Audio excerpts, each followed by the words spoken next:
आज मैं आपको भारत सरकार द्वारा जारी राजपत्र अधिसूचना जो कि वीर बाल दिवस पर है उसकी जानकारी देने के लिए जा रहा हूँ, जो कि हमारे वीरों को श्रद्धांजलि देने के लिए है।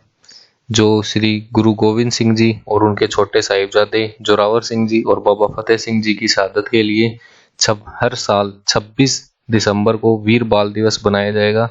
इस पर हाल ही में भारत सरकार ने एक अधिसूचना जारी की है, जिसकी जानकारी आपको देने के लिए जा रहे हैं, जो इस प्रकार से है कि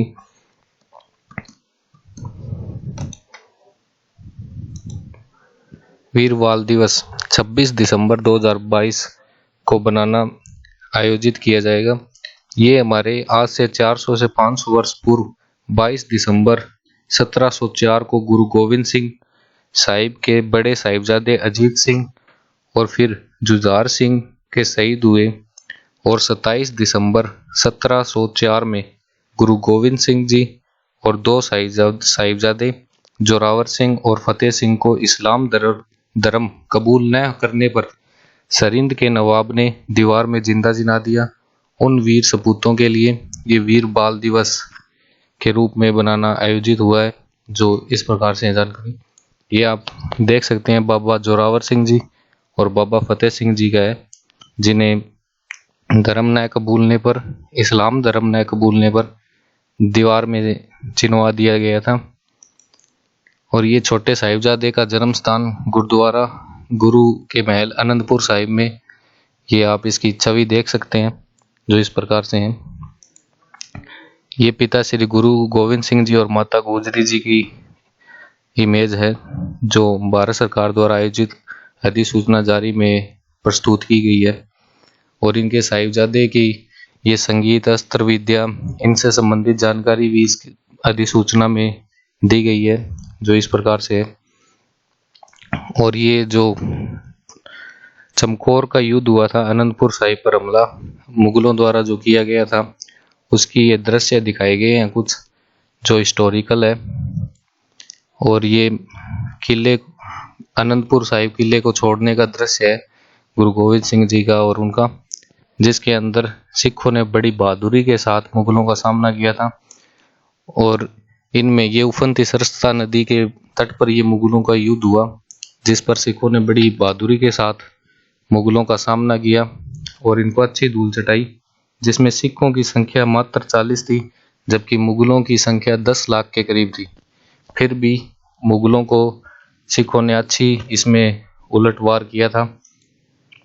ये सरसा नदी और गुरु गोविंद सिंह जी के बिछड़ने के बाद गुजरी माता जी और छोटे साहिबजादे जंगल में जाते हुए किसी कुटिया के दृश्य को दर्शाया गया इसमें।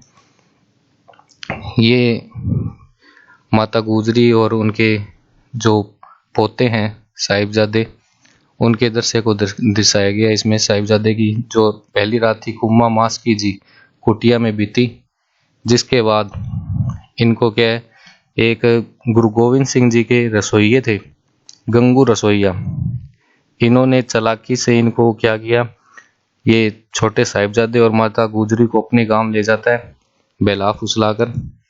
इसके बाद गांव खेड़ी में गंगू रसोइये के घर में माता गुजरी और छोटे साहिबजादे जो हैं वो रहते हैं उस रसोइये के घर।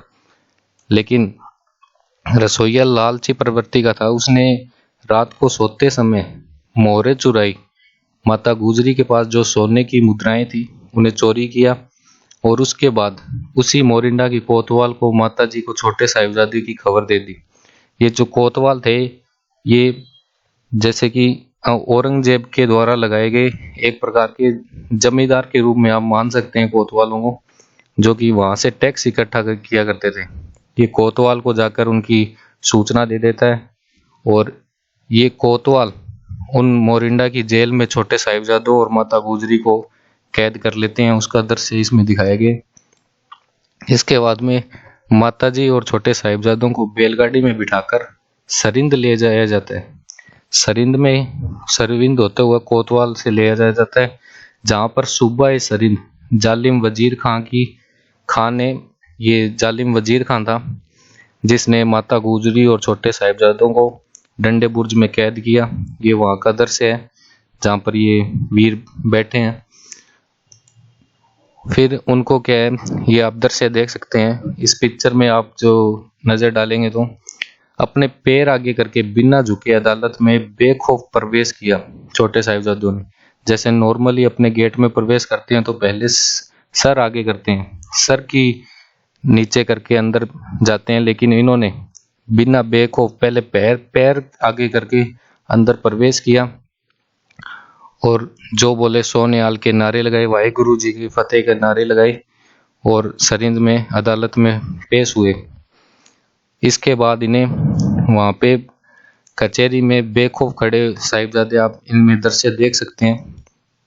इसके बाद में मलोर कोटला के नवाब शेर मोहम्मद खान, जिन्होंने छोटे साहिबजादों के पक्ष में आवाज़ उठाई कि इन्हें पक्ष में इनके आवाज़ उठाई थी, ये इसका दृश्य देख सकते हैं। और ठंड बुर्ज में छोटे साहिबजादों को ये माता गुजरी द्वारा पालन पोषण का आपको दृश्य दिखा जा रहा है।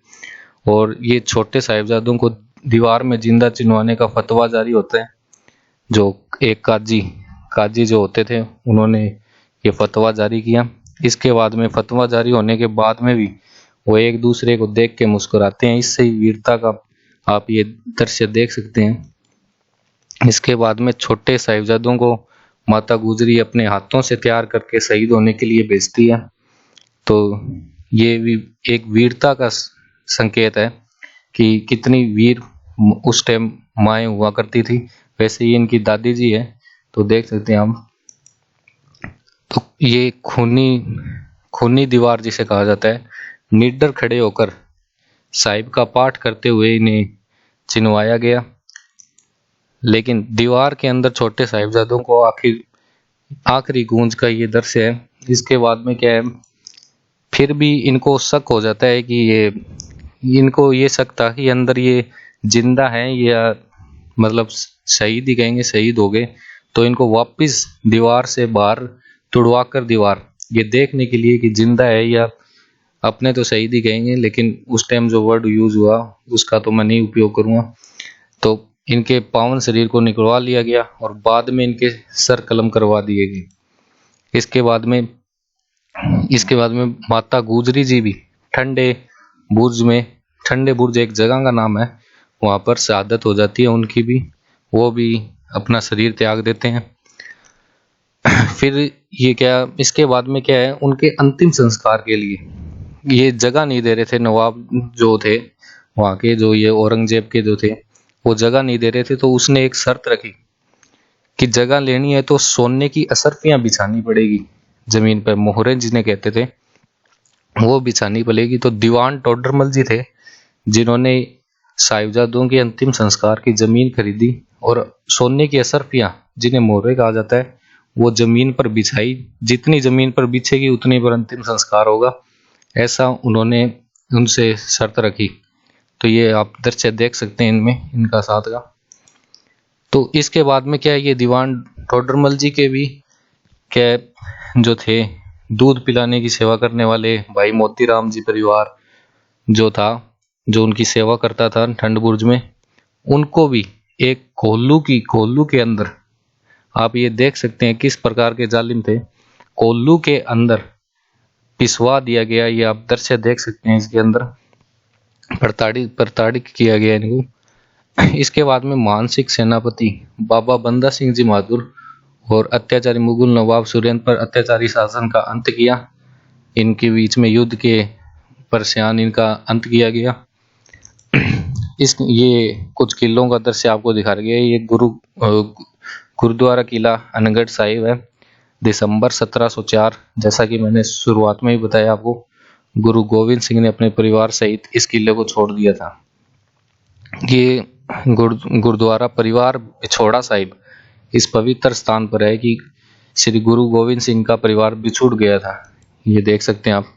ये ठंडा बुर्ज साहिब है जो आपको जगह बताई थी माता गुजरी ने जहाँ पर अपने प्राण त्यागे थे, वो जगह है ये सरिंद। इसे पवित्र माता गुजरी जी का साहिबजादों को पोष के महीने में वजीर खान द्वारा 3 रातों के लिए कैद में रखा गया था। ये वो गुरुद्वारा है। इसके बाद में ये गुरुद्वारा फतेहगढ़ साहिब है सर। इस स्थान पर छोटे साहिबजादों की शहादत हुई थी, जहाँ पे शहादत हुई थी वो गुरुद्वारा है। ये गुरुद्वारा ज्योति समरूप साहिब है। संस्कार स्थल माता गुजरी जी, बाबा जोरावर सिंह जी और बाबा फतेह सिंह जी।